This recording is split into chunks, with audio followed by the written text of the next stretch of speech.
What's going on, peeps? It's Wrath here, hanging out today, playing some Monster Legends. I want to thank you guys so much for coming out for me today. If you liked the video, don't forget to smash that thumbs up button and show your support. And if you haven't already, don't forget to subscribe as well. Alright guys, today's episode is going to be about rares, because we got some all-rare some all-rare wars going on.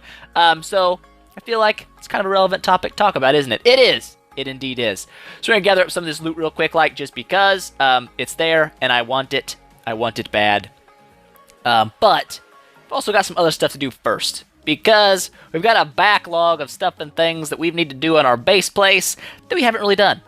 So, we're going to do it. You know what I'm saying? That's right. Alright, so let's gather up all this food real quick like so. Get that regrowing like that. And I don't know if this is still going. It may not be by the time you guys see it. No, it's only an hour left. It won't take that long. But as you can see, there were some level 1 speed runes on offer. It's going to take me longer than an hour to edit this. Sorry, peeps. I'm slow.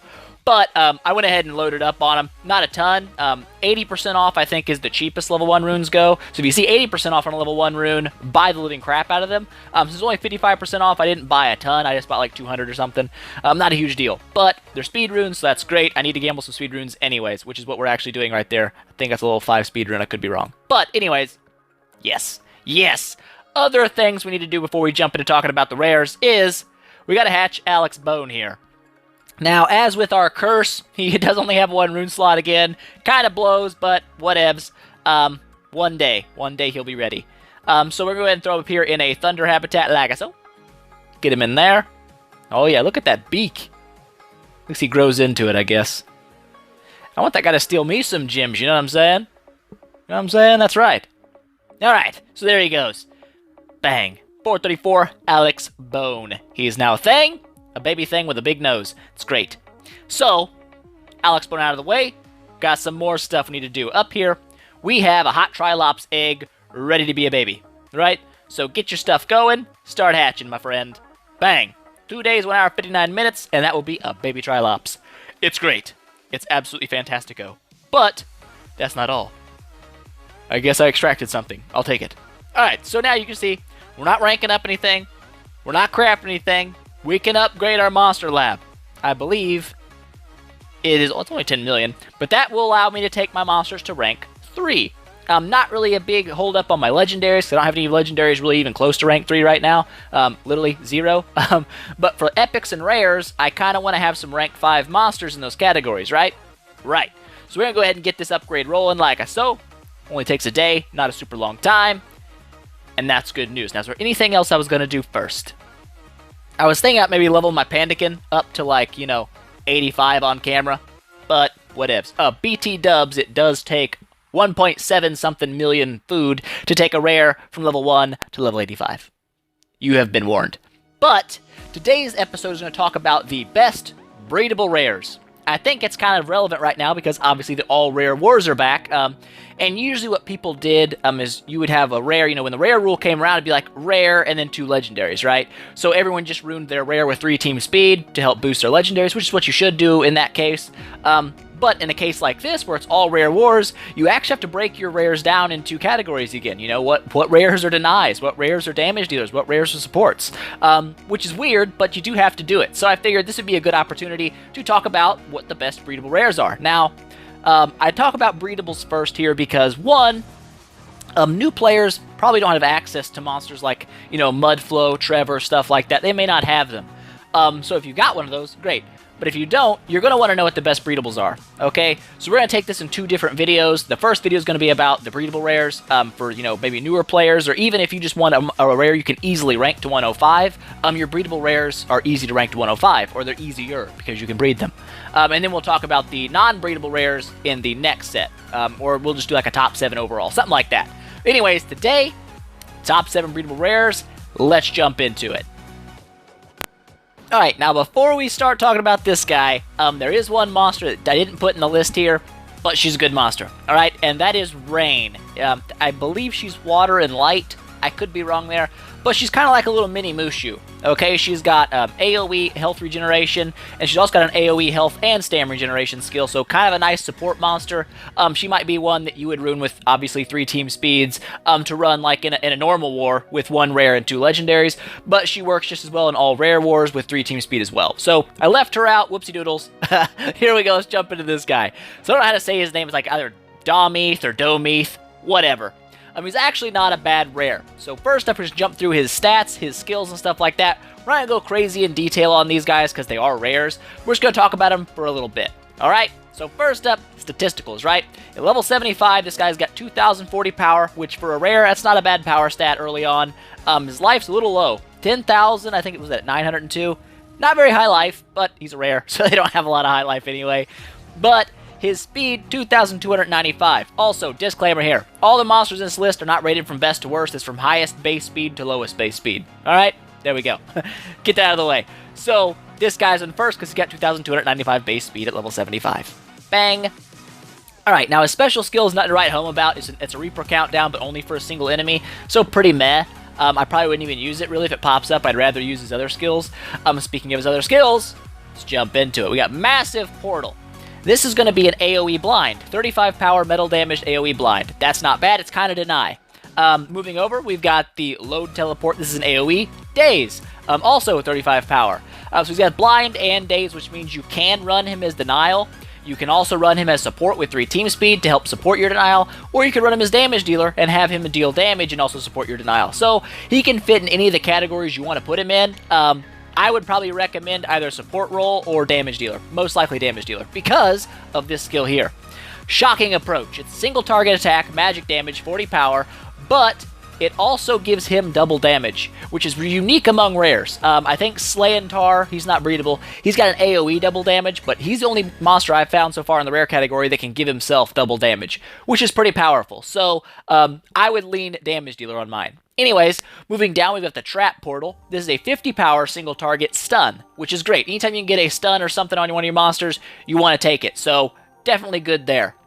Moving over, we've got the Sudden Maneuver. This is going to give him precision. It's a self skill with precision. Only 35 power, so it's not really strong, but it does give him precision, so that's kind of nice if you want to take it. Moving over one more time, we have the Alacrity Way, or whatever. I don't know how to say that word. Whatever. That's going to give him haste. Since haste only has a 40% chance to actually work, it's kind of a toss-up skill. You may not want to take it. I did pass over his trait, forgot about that. It is immunity to daze. Not a hugely amazing trait, but whatevs. I think his self-double damage and his 2 AoEs make him a pretty solid contender for one of the best breedable rares. Alright, so next up here, we have Garuda M3. Now, I really like this guy because he's his capability to deal damage, but also to help him keep dealing damage. We'll get to that in a second. First up, statisticals, right? He's got 2,303 power at level 75. He's got 10,050 life at level 75. And his speed, 2,286, which makes him, again, one of the faster rares, which is nice, which is always nice. His trait, again, immunity to daze, not really great, but the traits is not what we're really focusing on here. It's what their ability to do in battle, right? Right. So his special skill down here, Request Mega Garuda Support. It's a 60 power AoE metal damage. Nothing crazy, but it is damage, so that's always good because his role is damage dealer. That's what he's going to do for you. All right? Moving over to his skills. We have first up Impaler SR2. This is going to be an AoE thunder damage, only 30 power, but it has a chance to give himself haste. Being one of the faster monsters in the category, if haste does land on him, that can be pretty nasty for you. Okay, so not bad. Not a bad skill there. And moving over, we have the Impaler U3. This is going to be a 40 power AoE, which is pretty solid damage for a rare for surezies, but it's also going to give himself energy regeneration. Now that's actually that's the important part here. Being able to give yourself energy regeneration on a rare, because they already have lower stamina than legendaries, only 120. That means you're going to be able to attack more and more and more and more because you're constantly getting that energy back. Moving down, we have the Stunner S2. This is a 35 power single target stun. Like I said before, anytime you can get a stun on a monster, that's great. Now these last 2 skills are very similar. Charger C2 is going to be a 40 power, 0 cooldown, and adds 20 energy to himself. Again, ability to keep fighting. That's always good. Moving over, we have the Charger TS2. This is a 45 power single target, but it's got a 3 cooldown. The other one has no cooldown, but it's going to give him 40% energy back. So up to which one you want to take there. Both of them allow him to keep fighting. this guy's obviously a damage dealer, so you're going to ruin him that way. 2 strength and a team speed, or 2 team speeds and a strength, whatever you want to do on him.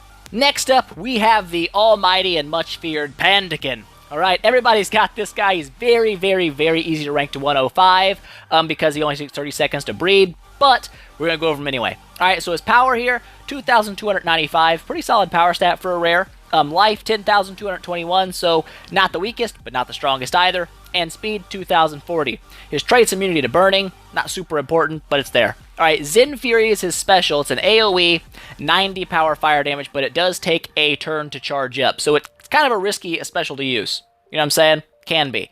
Anyways, skills. That's what's important, right? First up, 3-inch punch. This is a 40 power fire damage with 1 cooldown that not only burns the target, but it also stuns them.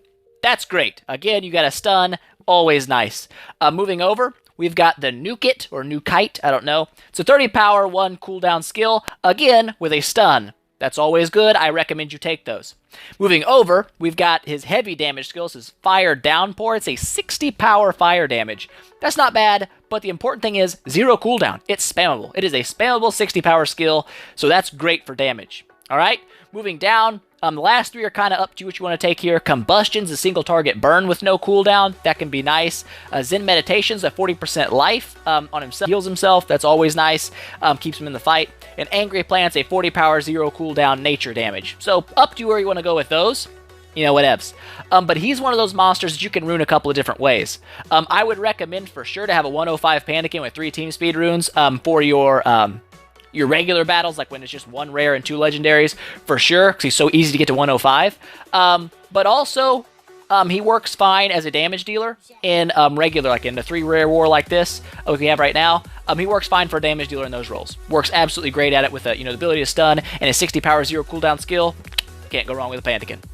Alright, next up here is Vapwhirl. This is a monster I recommend every new player breed this guy as fast as possible. He's a water and fire, so as soon as you unlock Mersnake, get your Mersnake making babies with a Firesaur and get this guy, because he's going to be very helpful early game, and he's also a very good rare for later in the game too. So, jump into his stats, right? Right. Power, 2,295, life, 10,221, and speed, 2,040. The exact same stats as Pandaken if you're paying attention. But whatevs. Trait, immunity to burning. Not really super great, but whatevs. The trait's not that important. His special skill is a Meteor Strike. I believe this is an AoE daze and burn. 70 power. So not bad. This guy does some pretty nice damage. But the reason you want this guy is for the skills. Alright, first up is Shutdown. This is an AoE stun. Very powerful. Very powerful. This is your denial, okay? He's a denial. And even the better news is, he learns Shutdown and Stunning Strike, that's the next skill we're going to talk about, from level 7 to 15. So very, very fast, he's going to learn these very powerful skills. That's why you want to get this guy as soon as possible. Alright, so moving over, Stunning Strike is a 25 power single target stun. Definitely take it if you're running Denial, which you probably are. He can run his damage, but Denial is definitely a stronger suit. Alright, Burning Cinders, this is an AoE burn. That's definitely nice, especially when he's out of the ability to stun enemies. AoE burn is very powerful. It's going to chip away at their life for you. That's great, right? It's only 20 power, but whatevs, the burn's important. Now, Storm is a 60 power skill, water damage, 2-turn cooldown. It's damage. I would probably take it because of the high damage. Up to you, though. Cleaning Whirlpool here. This is kind of nice when you fight supporting monsters. The ability to strip positive status effects from the enemy team. Always nice. Only 20 power, but it's mainly for the removing effects. And then Fire Trap here, 45 power, 0 cooldown fire damage. Up to you, maybe. Maybe take it, but whatevs. This guy I would always rune with 3 speed, especially early game, because he's going to be one of the fastest AoE denies you're going to have. He's pretty solid there. You can run this guy with 3 team speed for later on. Up to you. Alright, next up we have BonBon. Now this guy is going to be your other denial, okay? Because you want at least 2 full teams, right? Right. So anyways, jump into the stats first. His power, 1785. Not very much power, but he's denial, so it's not really a big deal. Life, 12,946, so he's a little tankier than the other monsters, which is always nice. It means he can take a punch. His speed, 2,040, which is the same as Pandaken and Vapwhirl. His trait's energized. On its face, you wouldn't think it's a very good trait, but because rares have lower stamina, only 120 instead of 140, it's not bad. It does give him the ability to use a little bit more attacks, which isn't bad. All right. His special skill, Healthy Minerals. You've probably seen this on Mushu before. AoE Shield, AoE Regeneration. Powerful support skill. Very powerful, and it's nice. Moving over, first up his skill, Shutdown. This is the same as Vapwhirl's AoE Stun. The difference being, he doesn't learn Shutdown till level 35+. So it takes him longer to become your Denial, but he does work at it pretty solidly. All right, moving over, we have Sand Tornado. This is a 40 power, 1 cooldown single enemy skill that may blind them. So it's kind of another deny, right? Right. Moving down, we have Rock Shower, a 70 power single target damage, earth damage with a 1-turn cooldown. Pretty powerful, 70 power. But again, he has a lower power stat himself, so whatevs. Then we got Thunder God, a 60 power thunder damage with 2-turn cooldown. Again, he doesn't do a ton of damage anyway, but it's a high damage skill. The last one here, Great Metabolism, kind of a self-supporting move. It's going to heal him by 25% and give him life regeneration, which is great. Life regen means he won't be dying as easy if he gets burned or something, right? Right. So this guy's, obviously, I would run him as Deny with 3 speed, but he's also one of those good rares that you can run with 3 team speed and do pretty well with even later on in the game. You know, being able to blind somebody or AoE stun the team, not even bad in Legendary Wars if he gets a turn. So, there you go. That's BonBon. Alright, next up here we have Gravoid. That's definitely a ripoff of Gravoid, which is from Trimmers, and if you haven't seen Trimmers, we can't be friends. But anyways, totally off topic. This guy, his power, 2,244, so decent power stat for a rare. His life's 10,902, so not crazy high, but not super low either. There are much lower ones. But his speed's pretty low, 1887 speed, so he's kind of a slower guy. That's okay. His trait is Hardened. That's a great trait. It means he can block stuns and burns and stuff like that, which is always nice. But moving down to his special skill, this is an AoE metal damage, 65 power, but it also may poison the enemy team. That's great. Poison's not only a dot, a damage over time, it's also a power reduction skill. So that's nice. It's a very nice status effect to put on somebody. All right, moving over to his skills. He's got Beneath Sting. Stings him from beneath, I guess. Ooh. But anyways, it's a single target stun. Like I said, those are always nice. And it's a 55 power single target stun, so it's actually pretty powerful. With a 3-turn cooldown. Alright. Then there's the Buried Bite. This is a 40 power, 1-turn cooldown metal damage. And it also stuns a target. So that's 2 single target stuns. That's great. Then we've got the Leech Infection, a 45 power, 2 cooldown metal damage single target that also may poison the enemy. Again, poison's definitely a good status effect to put on people. Up next, we've got the Stanic Thrash. This is another 45 power single target attack, metal damage, 3 cooldowns, but this one magnetizes the enemy. So, whatevs. If you want to magnetize, you can. Then we've got the, the Sponger Corruption. 35 power, 2 cooldown, earth-based damage, 35 power, I said that already, but whatevers. And that's going to be another poison if you want to take it, alright? Gravoid's going to take a little longer to breed because he is a metal monster. Metal monsters have longer breed times. But, he's not bad. He's one of those monsters that you can run as a damage dealer. You know, with, 2 team speed, a strength, or 2 speed, a strength, whatever. Or you can also run that guy with 3 straight team speeds to use in, like, a single rare rule war. So that he can do, like, single target stuns on somebody and still have some use in your team. Right? Right. Alright, last, lucky number 7, Freettle. Now, Freettle's really freaking slow, don't get me wrong, but he's not bad. Okay, so let's jump into his stats real quick. 2,295 power, so one of the higher power stats among your monsters in the rare category. His life's 14,479, so he has a much tankier life stat than most of your rares, which is nice. It kind of makes up for him being slower, but his speed is only 1,530. So he is pretty freaking slow, alright? He's not very fast. His trait is Energized. Like I said before, on a rare, that means a little bit more than it does on a legendary, because they have lower stamina to start with, but whatevs. His special skill is actually really interesting, okay? It's like, he's like the only rare with like a special, right?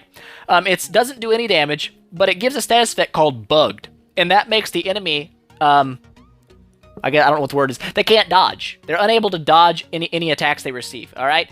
And it also halves any healing they're supposed to receive as well. So, that's kind of interesting. It means they can't dodge like your AoE stuns and stuff like that. It's guaranteed to land. So that's actually kind of cool. It's a weird little special, but whatevs. Let's move over to his skills, I said. Muto Ignam, 60 power, 0 cooldown fire damage. Great for damage dealing, obviously. Pretty heavy fire damage. Incandescent Coal. This is going to be an AoE 30 power that also burns all enemies. That's another great damage dealing skill with AoE burn. Always nice. Protect All Team is a support-based move. This is going to give your team a 40% shield, which is, I think, the highest AoE shield a rare has. So we can be run as a support with 3 team speed as well to capitalize on this skill. It's up to you. Alright, the next two, we have, is that Rego Ignum?